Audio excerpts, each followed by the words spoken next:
Mis padres me explotaban en la fábrica familiar desde niño, diciendo que era mi deber como hijo mayor, pero cuando creí que era hora de heredarla, se la regalaron a mi hermana adorada. Lo que no sabían es que yo había registrado todo a mi nombre. Desde que tengo memoria, mis manos han olido a solvente, a tela húmeda, a grasa de maquinaria vieja, a sudor seco de turno mal pagado. No sé exactamente cuántos años tenía cuando mi papá me llevó por primera vez a la fábrica. Pero recuerdo con claridad que ni siquiera me llegaban bien los pantalones al tobillo y ya me tenía que poner 2 camisetas para aguantar el frío de esa nave industrial mal iluminada donde el zumbido de las máquinas jamás se detenía. Mientras los demás niños del vecindario iban a la escuela con mochilas nuevas, yo cargaba bolsas con retazos de tela o jalaba carritos llenos de hilos que pesaban casi lo mismo que yo. Y cuando preguntaba por qué tenía que ir allá en lugar de estar aprendiendo a leer bien o jugando como los demás, mi madre, con su voz de mujer resignada pero firme, me decía que era lo correcto. Lo que un buen hijo hace por su familia, y que como era el mayor, tenía que dar el ejemplo. Nunca hubo espacio para la queja, mucho menos para el descanso. Y si llegaba a insinuar que me dolía la espalda o que quería ir a la escuela como mi hermana menor, papá solo se reía y me decía que si quería comer caliente, tenía que ganárselo como los hombres. Que el mundo no era para los débiles. Lo peor de todo es que no me criaron en el abandono. Es decir, no vivíamos en la miseria, ni yo era un niño perdido en la calle, al contrario, mi familia tenía una casa decente, comida diaria y una empresa funcionando desde hacía más de una década. Pero bajo ese techo nunca hubo amor, solo exigencias. Porque a pesar de todo el trabajo que hice, a pesar de ser el primero en llegar y el último en irme, nunca escuché un gracias ni una palabra que reconociera que, incluso siendo un niño, yo sostenía buena parte de la producción. Mi hermana, Lily, por otro lado, siempre fue tratada como si fuera una joya de museo. Ella no pisó la fábrica ni para una visita escolar, y cada vez que mencionaba que estaba cansada por sus proyectos del colegio, mi mamá casi se desvivía llevándole jugo natural, masajeándole los pies o dejándola dormir hasta tarde. A mí, en cambio, si me levantaba 5 minutos después de las 6, ya tenía a mi padre gritando que era un vago y que seguro iba a terminar de indigente. Esa fue mi infancia, jornadas de trabajo con guantes que no me quedaban bien, las uñas rotas por abrir cajas, y los dedos llenos de cortaduras por herramientas que ni siquiera sabía usar. Pero que tenía que manipular porque en esta familia no hay tiempo para flojos. No me malinterpretes, yo no nací sabiendo que me estaban explotando. Por mucho tiempo lo normalicé.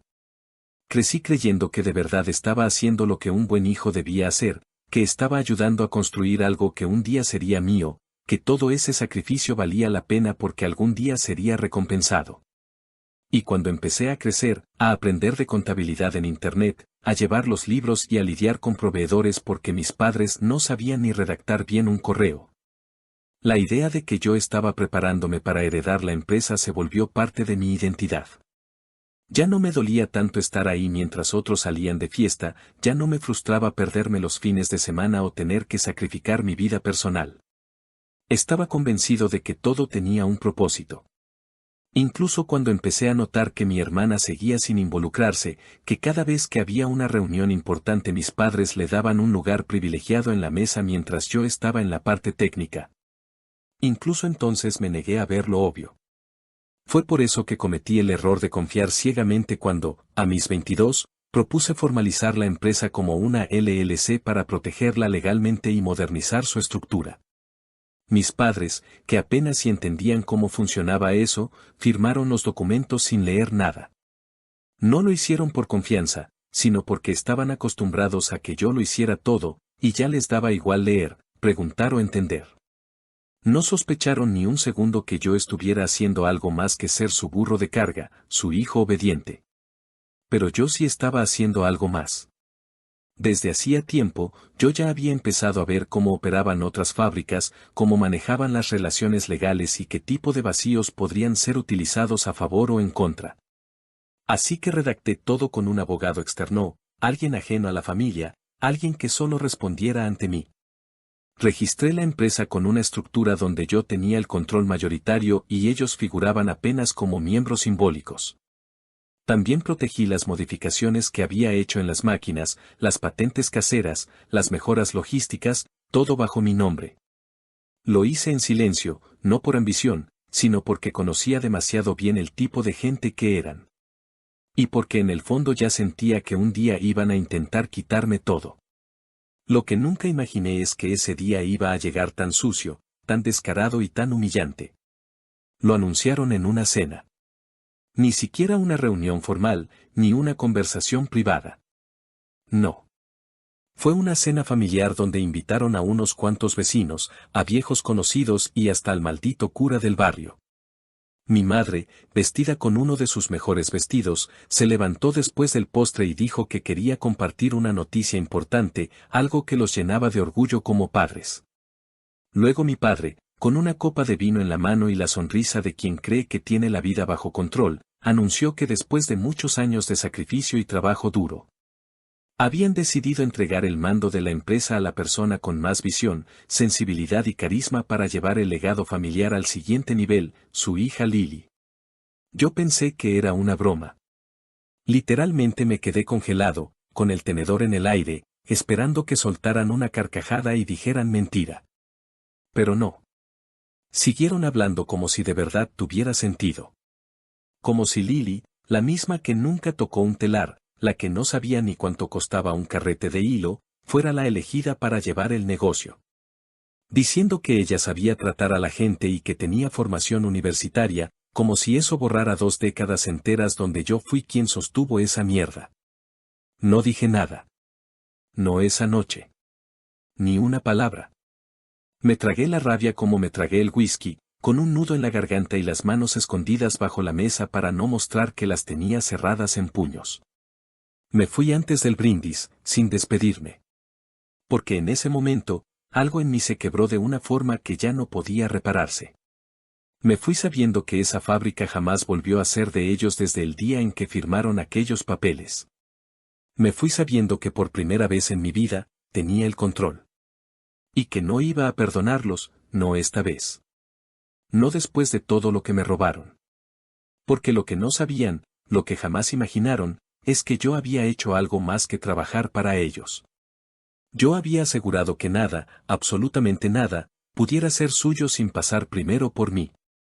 Y si querían ver a su princesa jugar a ser jefa, primero iban a tener que entender que este juego ya no era de ellos. Que desde hacía tiempo, ya no estaban sentados en la mesa, solo no se habían dado cuenta. Actualización 1. Pasaron exactamente 13 días desde aquella maldita cena.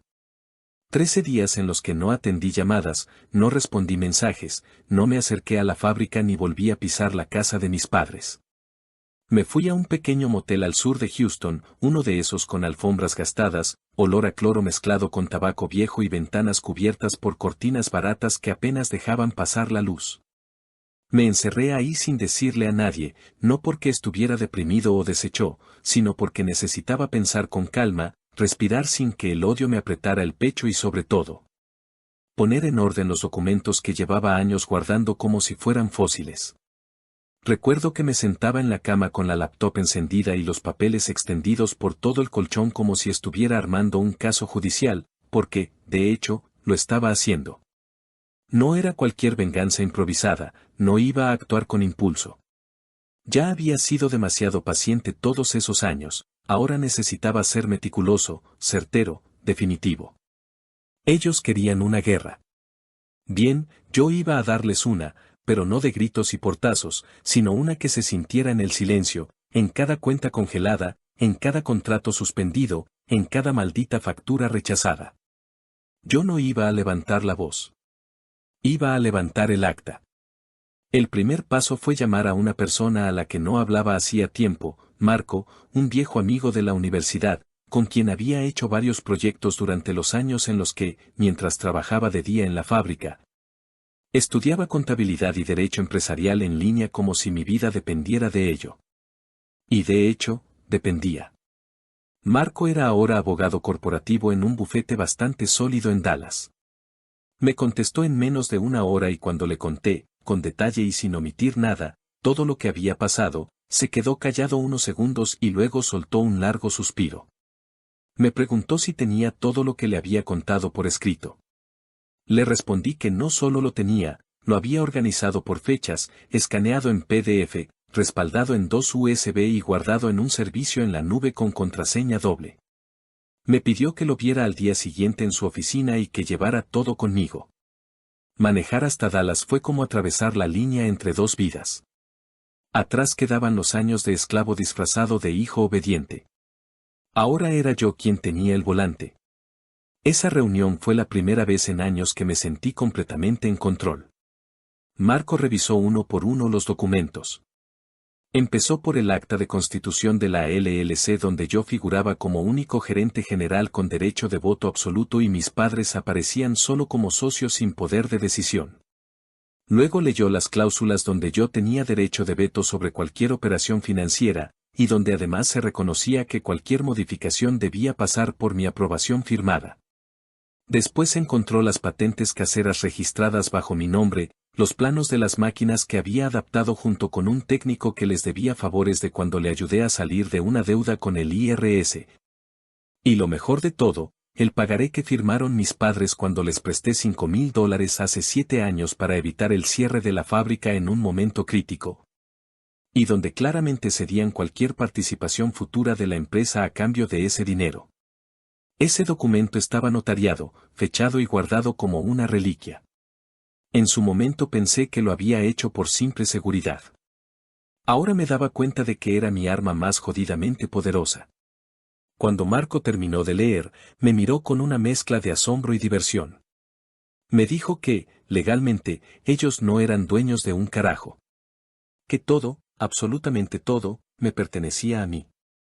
Y que si querían seguir usando el nombre comercial, los logos, los productos o incluso el mismo inmueble donde operaban, tendrían que hacerlo bajo mis condiciones. Está sentado sobre una bomba legal y ni cuenta se dieron, me dijo, riéndose mientras se servía otro café.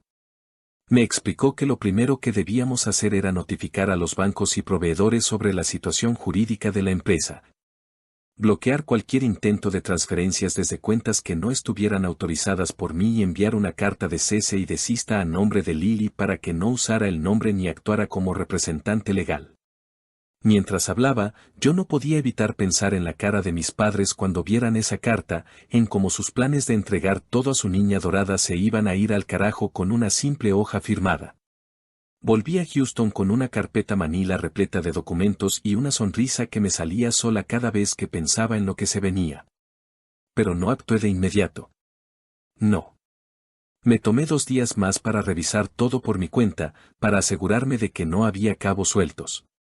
Organicé cada papel por fecha, redacté una cronología de eventos, imprimí todos los correos que había intercambiado con proveedores, clientes, incluso con mis propios padres, donde ellos me delegaban responsabilidades y reconocían mi rol como gerente. Creé una carpeta titulada Respaldo, Guerra, y en la portada le pegué una foto de la cena, esa misma donde ellos anunciaron que Lily sería la nueva jefa. La recorté de una historia de Instagram que subió una vecina. Ahí estaba yo, al fondo, con cara de piedra, viendo cómo aplaudían como focas a la nueva CEO. Fue mi manera de recordar por qué estaba haciendo todo esto. Una semana después de esa reunión en Dallas, Marco envió la carta de cese y desista. Fue breve, pero brutal. Explicaba que el uso del nombre comercial, cualquier comunicación pública en nombre de la empresa, manejo de cuentas o firmar contratos como representante legal sin serlo constituía una violación a las leyes estatales de Texas. Se le exigía a Lily que se abstuviera de realizar cualquier acción de ese tipo bajo amenaza de medidas legales. También se adjuntaba una copia del acta constitutiva, los registros de propiedad intelectual y los documentos bancarios que acreditaban mi rol como único autorizado. Marco no usó términos suaves. No había espacio para confusión. Y lo mejor es que no lo enviamos directamente a mis padres, sino a uno de los correos institucionales que yo mismo había creado años atrás y que aún estaban bajo mi control. De esa forma, toda la red de clientes y proveedores también lo recibió. Porque si iban a ver a Lily como la nueva jefa, entonces tenían que ver también cómo era legalmente una maldita impostora. No me tomó mucho tiempo recibir la primera llamada.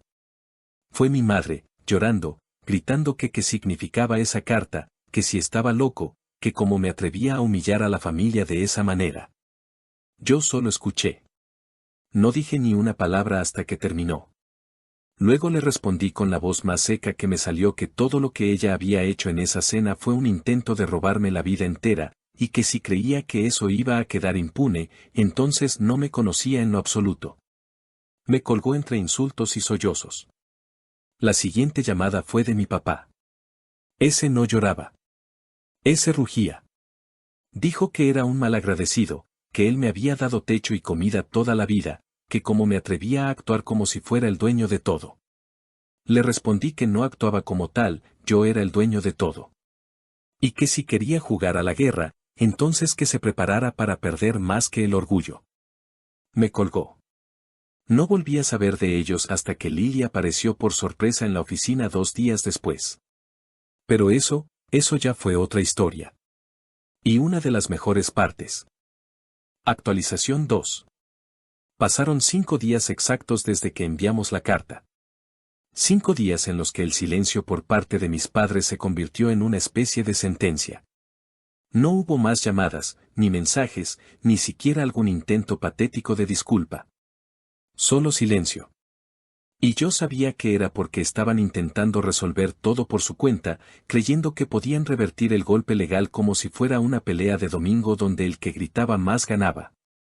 Pero esto no era su terreno. Esto no era una discusión en la mesa del comedor. Esto era territorio mío. Aquí las cosas se decidían en papeles, firmas, cláusulas y códigos legales, no en gritos ni en chantajes emocionales. Y justo cuando empecé a pensar que por fin se habían rendido, que habían entendido el mensaje, la puerta de la oficina se abrió sin previo aviso. Eran las 9 de la mañana, y yo estaba revisando unos correos junto con uno de los chicos de logística cuando escuché el taconeo apresurado y exagerado que solo podía pertenecer a una persona, Lily. Entró como si fuera la maldita reina de Inglaterra, con una carpeta rosada bajo el brazo, unas gafas enormes que intentaban disimular las ojeras, y un blazer blanco que probablemente había comprado para la ocasión. No saludó a nadie, ni siquiera miró a los trabajadores. Caminó directo hacia la oficina que solía usar mi padre, que ahora era mía, y se metió como si tuviera derecho a algo. Yo no me moví de inmediato. Esperé unos minutos, dejé que se sintiera cómoda, y luego caminé hasta ahí con calma. Cuando abrí la puerta, estaba sentada en el sillón grande, con las piernas cruzadas y revisando papeles que no tenían absolutamente nada que ver con la empresa. Me miró con una mezcla de soberbia y cinismo y me dijo, literalmente, que había venido a organizar las operaciones de la semana porque era la nueva CEO y que tenía muchas ideas nuevas para implementar. La miré fijo durante varios segundos, sin decir nada.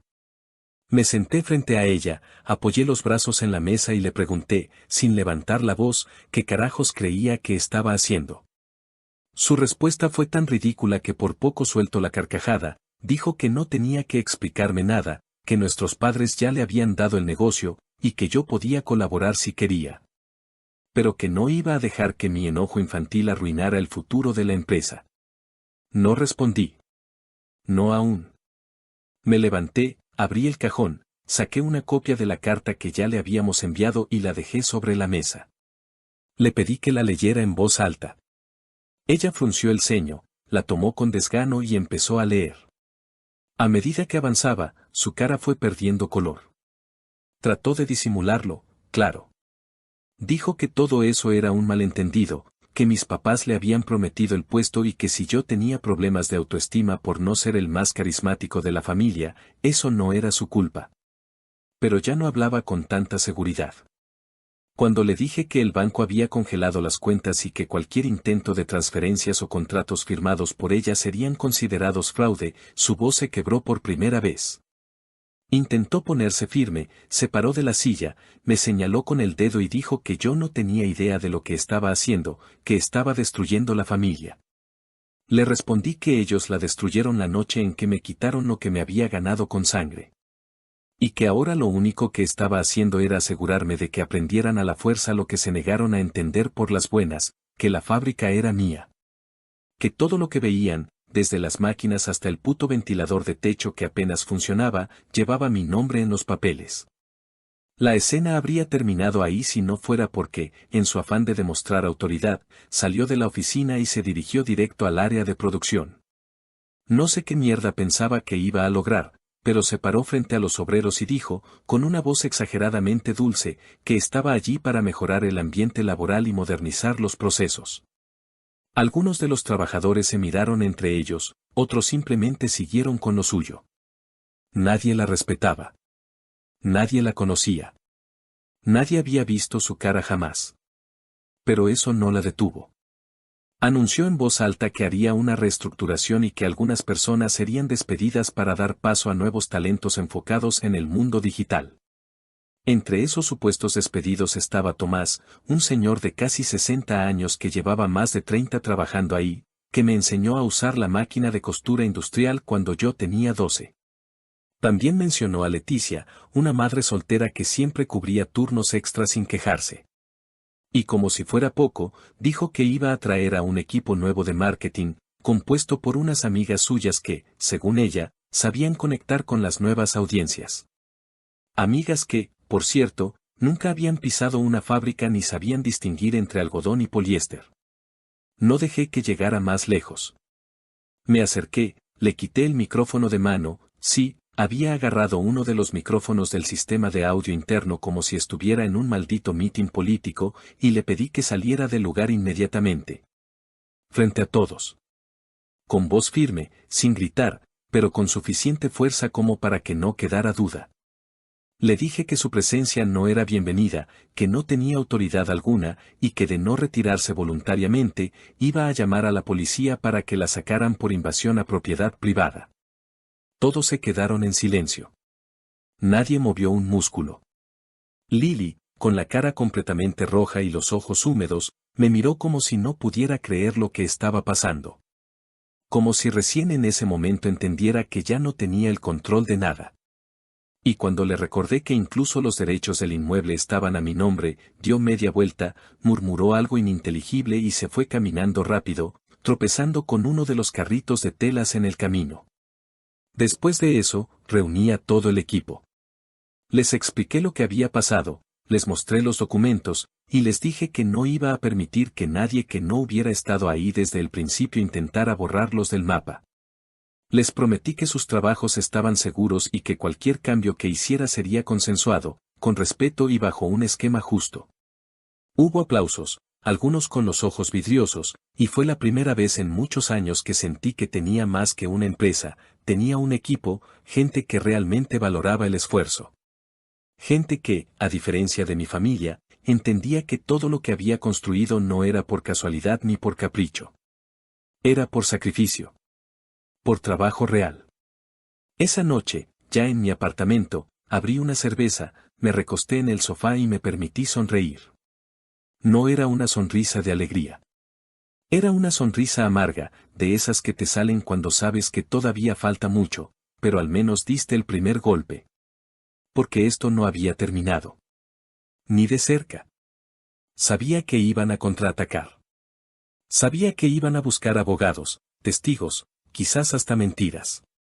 Pero ya no me importaba. Porque por primera vez, tenía claro que ellos no sabían jugar este tipo de guerra. Y yo, en cambio, llevaba años preparándome para ella. Actualización 3. Pasó casi un mes desde que Lily salió derrotada de la fábrica, y durante ese tiempo el ambiente fue extraño. No en la planta, donde todos parecían más tranquilos y enfocados desde que ella desapareció de la escena, sino en mi entorno personal. Mis padres, que antes me llamaban hasta para que les revisara una factura, desaparecieron del mapa como si con el orgullo herido se les hubiera tragado la tierra. No me buscaron ni para insultarme ni para intentar reconciliarse. Lo que me hizo pensar que, más que planear una reconciliación o algún tipo de arreglo familiar, estaban tramando algo por debajo, intentando encontrar alguna grieta legal, alguna vía para revertir lo que ya era irreversible.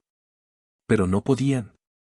Yo me había asegurado de blindarlo todo, y si no habían leído un carajo de lo que firmaron durante años, ahora iban a pagar el precio. Literalmente. Porque mientras ellos se escondían detrás de su dignidad herida, la fábrica seguía operando bajo mi nombre. Y yo seguía facturando cada centavo con más orden del que jamás hubo cuando ellos llevaban las cuentas en libretas llenas de manchas de aceite y tachones mal hechos. Entonces, sin previo aviso, recibí un mensaje de texto de Lily. Solo decía: necesito hablar contigo. Por favor. Tardé un par de horas en decidir si responder o no. Parte de mí quería ignorarla, hacerla sentir el vacío que yo había sentido durante años, pero la otra parte, la que ya estaba saboreando cada movimiento de esta guerra silenciosa, sabía que valía la pena escuchar lo que tuviera que decir. Así que le respondí que podía verme en un Starbucks del centro comercial que quedaba a 5 minutos de mi apartamento, un lugar lo suficientemente público como para evitar escenas, pero lo bastante incómodo como para recordarle que ya no tenía derecho a invitarme a su mundo, ni a sus condiciones. Llegó 15 minutos tarde, con una cara que ya no era la de la reina que se pavoneaba con blazer blanco. Esta vez traía gafas oscuras que no se quitó en todo el rato, el pelo recogido en una coleta mal hecha y la ropa sin planchar. Se sentó frente a mí con las manos temblorosas, pidió un latte que apenas tocó, y durante los primeros 5 minutos no dijo nada coherente. Balbuceaba, se le quebraba la voz, intentaba armar frases como si estuviera buscando la manera de no parecer patética. Pero ya lo era. Completamente. Cuando por fin logró articular una idea, me dijo que las cosas se estaban saliendo de control, que nuestros padres estaban vendiendo objetos de valor para cubrir deudas. Que había proveedores llamando día y noche reclamando entregas, que las amigas suyas a las que había contratado la estaban amenazando con demandarla por despido injustificado porque nunca les dio un contrato formal. Y que la gran idea de modernizar el negocio le había explotado en la cara. Yo no dije nada. Ni un te lo dije ni un gesto. Me limité a mirarla con la misma neutralidad con la que uno ve a un extraño contar una tragedia ajena. Porque para mí, en ese momento, eso era una tragedia ajena.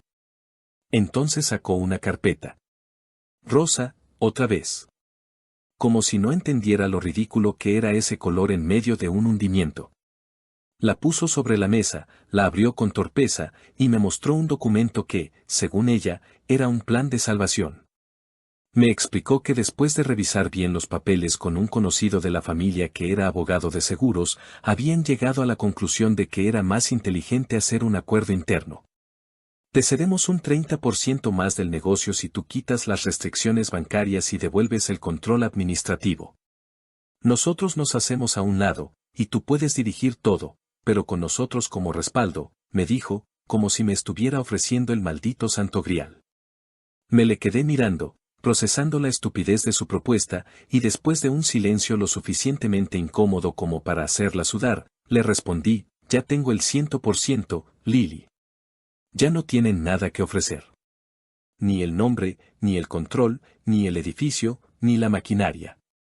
No necesito su permiso. Y lo que es peor para ustedes, ya vendí la marca. Se acabó. Eso último se lo solté con la frialdad que usas cuando decides enterrar un cadáver con tus propias manos. Lily se quedó en shock, como si no entendiera las palabras. Tartamudeó algo como vendiste qué, y entonces lo expliqué, despacio, con pausas, como se le explica a un niño desobediente que acaba de romper algo irreparable. Le conté que, aprovechando la agitación, vendí el nombre comercial, la marca registrada, el logotipo y toda la identidad visual de la fábrica a un competidor de San Antonio que había estado interesado desde hacía tiempo. Alguien que sabía que el negocio tenía historia, que el nombre valía por el reconocimiento, no por la gestión familiar. Les vendí todo el legado que tanto defendían, todo lo que decían que me habían dado y que en realidad me arrancaron la noche de esa cena. Y le advertí que si seguían utilizando el nombre anterior, cada prenda, cada publicación, cada etiqueta sería motivo de demanda. Porque ahora ni siquiera podían llamarse como antes. Ni para facturar. Ella se descompuso frente a mí. Literalmente. Se le cayó el café, se le empañaron las gafas, intentó decir algo pero la voz se le quebró y solo salió un sonido entre llanto y jadeo. Me pidió que por favor reconsiderara, que no sabía que yo tenía tanto poder, que no entendía lo que estaban haciendo. Me suplicó, ahí, en medio del Starbucks, que no los destruyera. Que aún podíamos ser familia. Que nuestros padres estaban viejos, que no resistirían esto. Y en ese momento sentí algo que no esperaba sentir, nada. Ni lástima, ni compasión, ni siquiera rabia. Solo un vacío tranquilo. Como cuando terminas un trámite largo y finalmente puedes respirar. Le respondí que ellos tomaron su decisión cuando me traicionaron sin pensarlo 2 veces. Y que ahora solo estaban viendo las consecuencias de años de tratarme como una herramienta en lugar de como un hijo. Al día siguiente fui a la fábrica. Reuní a los trabajadores, les conté que la empresa tal como la conocían se cerraría oficialmente dentro de 3 semanas. Pero que ya había acordado con la nueva empresa compradora que asumirían todas las responsabilidades laborales de los trabajadores con contrato vigente. Les entregué cartas de recomendación personalizadas a cada uno, firmadas por mí, y a los que no iban a ser contratados por la nueva administración, les di un bono de salida pagado de mi propio bolsillo. No lo hice por caridad. Lo hice por respeto. Porque esa gente sí me vio crecer. Esa gente sí me trató con dignidad cuando mis propios padres me veían como un esclavo. Cuando terminé de hablar, algunos lloraron. Uno me abrazó. Y aunque yo no soy de mostrar emociones, esa tarde salí con los ojos rojos. No por tristeza, sino porque, por primera vez, estaba cerrando una etapa que nunca había sido realmente mía. Esa noche llegué a casa, prendí la laptop, abrí el archivo de constitución de la nueva empresa que estaba formando, y escribí un nombre nuevo. Uno que no tuviera relación con mi familia. Uno que no trajera el peso de años de explotación y mentiras. Lo registré, subí el logo provisional, y empecé a planear la siguiente fase. Porque si algo tenía claro, es que la venganza no se trata solo de devolver el golpe. Se trata de construir algo mejor mientras los otros se hunden. Y yo ya había empezado a cavar. Actualización 4. Pasaron poco más de 6 meses desde aquel último encuentro con Lily, y la fábrica, ese lugar que durante años me aplastó, me moldeó y me endureció, se convirtió en un cascarón vacío. Las máquinas seguían ahí, aunque cubiertas con plásticos grises, los rodillos detenidos, las cajas apiladas sin rumbo, como soldados sin batalla. El polvo ya se acumulaba en los bordes de las mesas y la humedad tejana había empezado a oxidar las piezas más antiguas. El lugar se sentía como un animal muerto.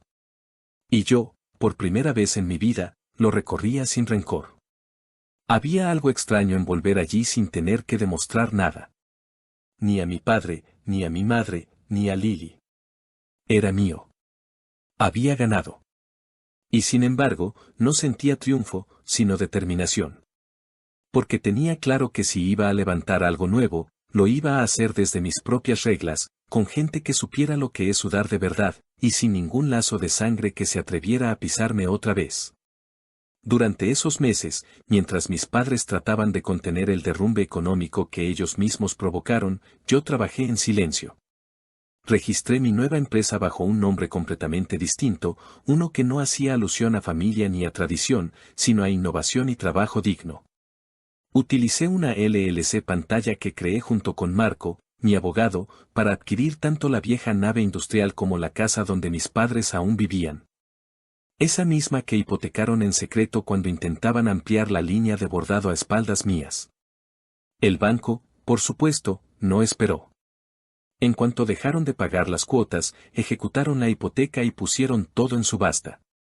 Me enteré por un conocido que ellos ni siquiera entendieron bien lo que estaba pasando hasta que un notificador se apareció con un sobre en la puerta. Fue ahí cuando supe que era el momento de dar el siguiente paso.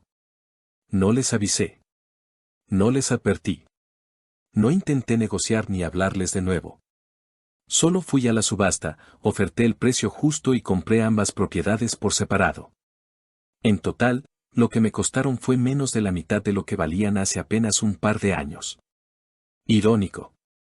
Pasaron décadas diciendo que todo eso era suyo, que yo tenía que ganármelo, y al final terminé comprándoles todo con los ahorros que hice administrando lo que ellos jamás supieron manejar. Cuando firmé la escritura del edificio, sentí algo que nunca había sentido en mi vida: paz. No euforia, no venganza violenta, no una explosión de rabia contenida. Solo una calma profunda, sólida, la certeza absoluta de que había cortado el último hilo que me ataba a ese yugo de mierda que llamaban legado. A la semana siguiente, traje a un equipo de contratistas para renovar por completo la nave. Derribamos muros internos, ampliamos la zona de producción, modernizamos el sistema eléctrico. Instalamos paneles solares y pusimos un sistema de ventilación que ya no dejara a los obreros tosiendo como si respiraran polvo de ladrillo. Puse baños nuevos, comedor digno, y hablé con un amigo diseñador gráfico que me ayudó a construir una identidad visual nueva, limpia, profesional. Pintamos la fachada con un color distinto, rompimos el letrero viejo a martillazos, y colgamos el nuevo logo sobre la entrada como una bandera de territorio recuperado. El nombre de mi familia desapareció de cada rincón. Ni una letra, ni una sombra, ni una puta referencia sobrevivió. Ese espacio era mío. Mío. Y nadie, nunca más, podría usar mi esfuerzo para alimentar su propio ego. Empecé a contratar personal poco a poco, priorizando a los antiguos trabajadores que habían quedado fuera del proceso de compra por parte de la empresa de San Antonio. Les ofrecí sueldos más altos, horarios justos, tiempo extra pagado, seguro médico y, por primera vez en sus vidas, voz. Implementamos un sistema de sugerencias anónimas y establecimos reuniones mensuales donde cada área podía presentar mejoras sin tener que pasar por jerarquías absurdas. La productividad se disparó. La moral, también. Ya no eran empleados. Eran parte de un proyecto real. Y yo dejé de sentirme el hijo golpeado de un sistema familiar podrido para convertirme en un verdadero líder, alguien que sabía lo que era estar del otro lado de la línea. Porque sí, yo también pasé por los turnos eternos, por los gritos, por la invisibilidad. Y jamás iba a permitir que eso se repitiera bajo mi mando. Fue durante una de esas reuniones que me enteré por Leticia, una de las obreras más antiguas que ahora era supervisora, que mis padres y Lily estaban viviendo en un pequeño apartamento al sur de Pasadena. Nada glamuroso. Un complejo de renta controlada, con pisos agrietados y cucarachas que se paseaban entre las rejillas del aire acondicionado. Según ella, una amiga suya los había visto hacer fila para una despensa comunitaria y a mi padre vendiendo herramientas usadas en un mercado de pulgas los fines de semana. No me sorprendió. Lo que sí me impactó fue la rapidez con la que se desplomaron. Durante años vivieron convencidos de que podían mantener el control con frases rancias y promesas vacías. Pero cuando la realidad llegó, lo hizo como una patada directa al estómago, dura, seca y sin espacio para negociar. No fui a buscarlos de inmediato. Me tomé mi tiempo. No por cobardía, sino porque necesitaba estar preparado para ese momento. No quería que me temblara la voz, no quería dudar ni por un segundo. Esperé hasta que la nueva planta estuviera funcionando al 100%, hasta que los contratos estuvieran firmados, hasta que el nuevo sistema de producción tuviera sus primeros pedidos entregados. Solo entonces, con todo estable, conduje hasta ese complejo miserable donde ahora vivían. La entrada era un laberinto de pasillos húmedos, escaleras sin barandas y olor a comida recalentada. Toqué la puerta sin previo aviso, sin mensaje, sin advertencia. Tardaron casi 2 minutos en abrir. Cuando la puerta se entreabrió, vi una rendija donde asomaban 3 sombras que apenas reconocí. Mi madre tenía el cabello completamente blanco, los ojos hundidos, la piel reseca. Mi padre ni siquiera se levantó del sofá. ¿Y Lily? Lily parecía otra mujer. Más flaca, más apagada, con la misma soberbia de siempre pero agrietada por la derrota. No pedí entrar. Solo me paré en el marco de la puerta y les dije que venía a ofrecerles empleo. Que la nueva empresa necesitaba personal para tareas básicas de empaque y logística, y que, si querían, podían presentar solicitud como cualquier otro. Que no habría favoritismos, ni trato especial. Serían evaluados como el resto, trabajarían turnos rotativos, y si querían beneficios, debían cumplir como todos. No dije más. No pedí disculpas, no pregunté cómo estaban. Solo les dejé una copia del formulario de empleo y un papel con la dirección del nuevo edificio. Mi madre lo tomó con manos temblorosas, y cuando me iba, Lily soltó un vete a la mierda entre dientes que ni siquiera me provocó. No me giré. No le respondí. Porque en ese momento, nada de lo que dijera podía devolverle lo que ya había perdido. Ya no tenía poder. Ya no tenía empresa. Ya no tenía el apellido como escudo. Volví al carro, me senté frente al volante, y solo entonces respiré profundo. Porque entendí que lo que había hecho no era una venganza impulsiva ni un desquite emocional. Era justicia. La justicia que nunca me dieron. Ellos creyeron que yo solo iba a gritar, que iba a hacer pataleta, que me iba a quebrar como siempre. Pero no. Esta vez fui yo quien construyó el escenario y los obligó a actuar en él. Y ahora, si querían seguir comiendo caliente, si querían pagar su renta de mierda, iban a tener que ganárselo trabajando para mí. Actualización 5. Había pasado un año desde la primera carta legal. 12 meses exactos desde la última vez que me senté en la vieja fábrica a ver cómo todo se desmoronaba para ellos. En ese tiempo, la nueva planta ya no solo era funcional, era rentable, eficiente y, lo más importante para mí, era un espacio donde nadie tenía que tragarse la lengua ni agachar la cabeza por miedo. Había logrado algo que nunca imaginé posible mientras crecía con los nudillos pelados, dirigir una empresa sin sentirme esclavo de ella. Y aunque el camino no fue fácil, cada decisión, cada obstáculo y cada noche sin dormir, me habían llevado justo a ese punto. A esa versión de mí que ya no reaccionaba con rabia, sino con estrategia. Que ya no se preguntaba por qué me jodieron, sino que se aseguraba de que no volvieran a hacerlo. Mis padres terminaron aceptando el trabajo. No lo hicieron con orgullo, claro. Lo hicieron por hambre. Por pura necesidad. Aparecieron una tarde cualquiera, sin aviso, sin drama, sin nada más que 2 formularios firmados con tinta temblorosa y miradas bajas que no me dirigieron en ningún momento. Mi madre había perdido peso, y mi padre caminaba más lento que antes, con una ligera cojera que no recordaba. Cuando los vi ahí, esperando turno con el resto de aspirantes, me tomé unos segundos para observar la escena sin intervenir. Vestían ropa limpia, pero desgastada. No estaban vestidos para impresionar. Estaban vestidos para suplicar sin tener que abrir la boca. No les pregunté cómo estaban ni qué los había llevado allí. Lo sabía perfectamente. El orgullo se les había secado como el aire en una sala de producción mal ventilada. Y ahora, como obreros más, venían a ganarse el pan bajo el techo que tanto despreciaron cuando aún creían tener el control. Los puse en turnos separados. Turnos rotativos. 0 contacto con administración. 0 accesos a oficinas. Nada de privilegios. Mi madre quedó en empaque, sellando cajas y revisando inventario básico. Mi padre, en recepción de materia prima, descargando camiones junto a otros 2 empleados jóvenes que no sabían quién era él ni les importaba.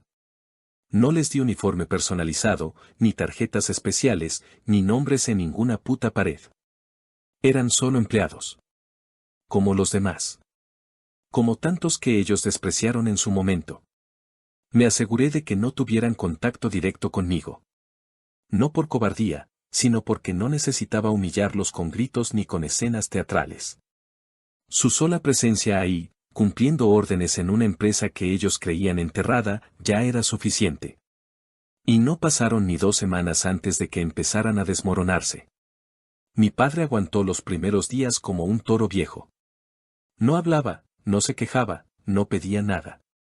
Hasta que un día, durante un turno de descarga, tuvo que levantar un rollo de tela más pesado de lo que su cuerpo soportaba y terminó en el suelo, con la espalda jodida y la dignidad destrozada. No lo despedí. Le autoricé reducción de horario y lo asigné a tareas de control de inventario desde un escritorio al fondo del almacén, pero con la condición de que asistiera a terapia física 2 veces por semana. Todo cubierto por el seguro que ahora ofrecía la empresa. Un seguro que jamás en su vida les dio a sus trabajadores. Un seguro que yo, el malagradecido, había implementado apenas tuve el poder. Cuando le entregaron su carnet del seguro, no dijo nada. Solo bajó la mirada y se lo guardó en el bolsillo como quien guarda un cuchillo en una pelea que ya sabe perdida. Mi madre fue un caso distinto. No se quejaba por el trabajo físico, pero sí por el trato. No soportaba que los obreros, ahora convertidos en supervisores o encargados de áreas, le hablaran con firmeza. Gente que antes veía como servidumbre, ahora la corregía cuando empacaba mal un pedido o cuando se atrasaba en las metas diarias. La escuché más de una vez refunfuñar en los pasillos, decir que esto no era digno, que ella era la esposa del fundador. Pero nadie le respondía. Nadie la miraba dos veces. Para ellos era solo una más. Y eso era lo que más la quemaba por dentro. Ya no tenía nombre. Ya no tenía poder. Solo tenía órdenes. Y un sueldo que se ganaba con las manos, no con el apellido. Lily, por su parte, tardó un poco más en caer. La última vez que nos vimos, me insultó. Me dijo que jamás iba a trabajar para mí. Que prefería morirse. Pero la realidad no le dio opciones. Un par de meses después del encuentro en el Starbucks, perdió su auto. Luego el teléfono. Luego los ahorros. Y terminó aceptando un puesto temporal como auxiliar en el área de atención a clientes, respondiendo correos bajo supervisión directa de Leticia, la misma mujer a la que intentó despedir cuando se creyó reina del lugar. Leticia no la maltrató. No era su estilo. Pero sí fue firme. Le asignó tareas, le corrigió errores y no le perdonó un solo minuto de retraso. Al principio Lily llegaba con la cara dura, sin decir buenos días, sin mirar a nadie. Pero los días fueron pasando y su voz se fue apagando. Ya no caminaba erguida. Ya no se maquillaba. Ya no decía que iba a levantar su propia empresa. Solo trabajaba. O al menos lo intentaba. Una tarde, mientras revisaba unos informes de proveedores, Lily entró a mi oficina sin golpear. No la detuve. Solo la miré. Se quedó en la puerta, de pie, con los ojos rojos y las manos cruzadas. Me dijo que necesitaba hablar conmigo. Le indiqué la silla, pero no se sentó. Empezó a hablar, a soltar frases entrecortadas, a pedir disculpas como si las hubiera escrito 1000 veces en su cabeza antes de atreverse a decirlas. Me dijo que no entendía cuánto daño había hecho hasta que lo vivió en carne propia. Que creía que yo exageraba, que era víctima de mi propio resentimiento, pero que ahora veía el tamaño de la mierda que habían sembrado todos esos años. Me preguntó si algún día podríamos ser familia otra vez. Si algún día la perdonaría. No levanté la voz. No reaccioné con odio. Solo le pregunté qué entendía ella por familia. Y cuando no supo responder, le dije que, si para ella familia significaba el mismo modelo donde unos gritan y los otros obedecen, entonces no, nunca. Pero si lo que quería era reconstruir algo desde el respeto, desde el silencio y el trabajo real, entonces tal vez, con el tiempo, y con mucho, mucho sudor, podría volver a ganarse el derecho a usar esa palabra conmigo. No lloró. No se arrodilló.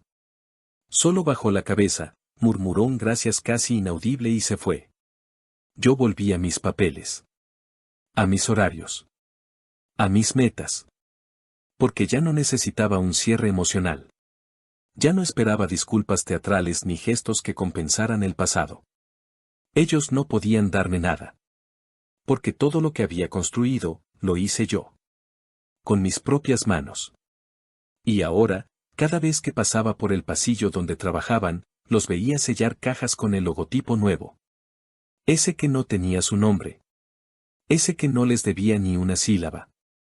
Y ahí entendí que la venganza no siempre viene en forma de escándalo, de gritos, de revancha directa. A veces viene en silencio. En forma de rutina. En forma de órdenes que se cumplen sin protestar. En forma de ver a quienes te subestimaron sudar por algo que tú les quitaste sin alzar la voz. Y eso dolía más. Porque era un castigo que no se acababa con un solo golpe. Era uno que se repetía todos los días, en cada turno, en cada hora extra, en cada caja que sellaban con sus propias manos, para mí. Actualización final. Pasó año y medio desde que me senté frente al abogado por primera vez. 18 meses exactos desde que tomé la decisión de dejar de ser el hijo obediente que se tragaba la lengua y empecé a convertirme en el hombre que ellos nunca imaginaron que sería. Desde entonces, muchas cosas cambiaron, tanto dentro como fuera de la planta. Ya no me levanto con el estómago apretado pensando en qué me van a pedir, qué me van a exigir, qué parte de mí tengo que sacrificar para que los demás estén bien. Me levanto porque quiero, porque tengo un proyecto que funciona, que avanza, que no depende de gritos ni de humillaciones, sino de procesos bien hechos y de gente que se gana su espacio con trabajo, no con apellidos. La empresa que construí con mis propias manos, esa que levanté desde las ruinas de lo que ellos intentaron robarme, ya no es una promesa. Es una realidad sólida. Ya no trabajo 16 horas al día, pero no porque me relaje, sino porque aprendí a delegar, a confiar, a construir un equipo que responde. Ya no tengo que revisar cada factura ni cada inventario porque ahora hay un sistema eficiente, automatizado, estructurado. Lo que antes era una fábrica ruidosa donde las máquinas chirriaban como gritos de advertencia, ahora es un espacio limpio, ordenado, silencioso en el mejor sentido, uno donde nadie tiene que gritar para ser escuchado. Y en medio de todo eso, caminan ellos. Mis padres. Mi hermana. No como autoridades. No como dueños. Ni siquiera como figuras simbólicas. Solo como empleados. Papá ya no discute. No se queja. Se limita a cumplir su jornada, a marcar su entrada y salida, a cargar cajas que ya no pesan tanto como antes pero que igual le doblan la espalda. A veces lo veo sentado durante los descansos, solo, tomando agua de una botella plástica, con la mirada fija en el suelo como si buscara respuestas que nunca va a encontrar. Mi madre habla poco. Ha dejado de dar órdenes disfrazadas de consejos. Ya no va por la planta diciendo esto no se hacía así en mis tiempos porque ahora sabe que sus tiempos fueron los que nos dejaron al borde de la quiebra. Ahora solo baja la cabeza y guarda silencio. Sella las cajas con una cinta que lleva impreso el nuevo logo, uno que ella jamás aprobó, pero que ahora representa su sustento. Porque ya no viven de rentas ni de ahorros ni de reputaciones. Viven de ese sueldo que se ganan sellando cajas bajo las normas de alguien a quien creían tener dominado. Y Lily. Lily se convirtió en un fantasma funcional. Cumple, sí. Hace lo que se le pide. A veces incluso lo hace bien. Pero ya no sonríe como antes. Ya no habla de sus planes, de sus ideas, de sus contactos. Se convirtió en lo que siempre me dijeron que yo sería, un obrero más. Un número en la nómina. Alguien que solo habla cuando se le pregunta, que solo interviene cuando hay un protocolo que lo permite. Su escritorio es pequeño, su silla rechina y su monitor está viejo. Nunca se lo renové. No porque no pudiera, sino porque ella nunca renovó su manera de ver al resto. Y ahora, por fin, le tocaba ver el mundo desde el otro lado. En una de las últimas reuniones de cierre de trimestre, uno de los coordinadores nuevos que no conocía la historia me preguntó si era verdad que había familiares míos trabajando en la empresa. Me reí. Le dije que sí, pero que eso no cambiaba nada. Que aquí todos eran tratados igual. Que si alguien fallaba, se iba. Que si alguien rendía, se quedaba. Y que el apellido no garantizaba un carajo. Me miró con respeto. Y yo entendí que, para él, y para los demás, yo no era el hijo de, ni el heredero de. Era el jefe. El que construyó algo nuevo sobre las ruinas de algo podrido. El que cambió las reglas. Y eso valía más que cualquier título colgado en la pared. Un par de semanas después, llegó un correo de uno de los clientes más grandes. Querían expandir la colaboración, duplicar pedidos, invertir incluso en una nueva línea de productos. Era el tipo de propuesta que antes me habría dejado temblando de ansiedad. Pero ahora solo me hizo levantar una ceja, revisar los números y responder con calma. Porque lo que más disfruté de esa noticia no fue el negocio en sí, sino lo que significaba, que ya no me definían mis traumas, ni mi apellido, ni los gritos de mi padre a los 12 años cuando no podía levantar una caja. Me definía lo que había construido a pesar de todo eso. Ese mismo viernes, cuando terminé de firmar los papeles del nuevo contrato, salí a caminar por la planta. No como jefe arrogante, sino como alguien que sabe de dónde viene. Pasé por cada sección, saludé a los empleados, hice una que otra broma, y me detuve frente a la zona de sellado. Ahí estaba mi madre. No me vio de inmediato. Seguía concentrada en su trabajo, con la misma expresión que tenía cuando cocinaba callada después de regañarme por llegar tarde de la escuela. Cuando por fin levantó la vista y me vio, se quedó congelada. No dijo nada. Solo me miró, con una mezcla de vergüenza, nostalgia y algo que parecía respeto. No hice ningún comentario. Solo asentí, me di la vuelta, y seguí caminando. La última persona que vi ese día fue Lily. Salía de la oficina de Leticia con unos papeles en la mano, seguramente una revisión de desempeño o algún ajuste de horarios. Nos cruzamos en el pasillo. Me miró. Esta vez no bajó la cabeza. Tampoco fingió altivez. Solo me sostuvo la mirada por un par de segundos, como si aceptara, finalmente, que todo lo que vino después de aquella cena fue la consecuencia de sus propias decisiones. Yo no le dije nada. No necesitaba decirlo. Cada paso que di después de ese cruce fue una declaración. Cada decisión que tomé. Cada nombre que omití. Cada cosa que construí sin ellos. Esa noche me senté solo en el comedor de mi apartamento. Pedí comida por fuera, abrí una cerveza, y me recosté a mirar el techo. No había fiesta, ni celebración, ni aplausos. Solo yo, en silencio, respirando sin el peso de tener que demostrar nada a nadie. Y supe, con una claridad que pocas veces se tiene en la vida, que esa era la verdadera victoria. No la que se grita. No la que se sube a redes. La que se vive en calma. En verlos trabajar para ti mientras cargan con todo lo que alguna vez te tiraron encima. En saber que cada caja que cierran con cinta, cada hora extra que cumplen, cada peso que ganan bajo tu techo, es parte de una lección que nunca podrán olvidar. Porque puedes perdonar, puedes avanzar, puedes incluso reconstruir algo nuevo con tus propias manos.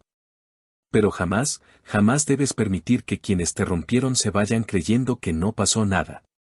Porque a veces, la única forma de justicia es que vivan, día tras día, en el mundo que juraron que nunca ibas a alcanzar. Bajo tus reglas. Bajo tu mirada. Bajo el nombre que ellos intentaron borrar, pero que tú convertiste en empresa. Y en legado. El tuyo. El verdadero.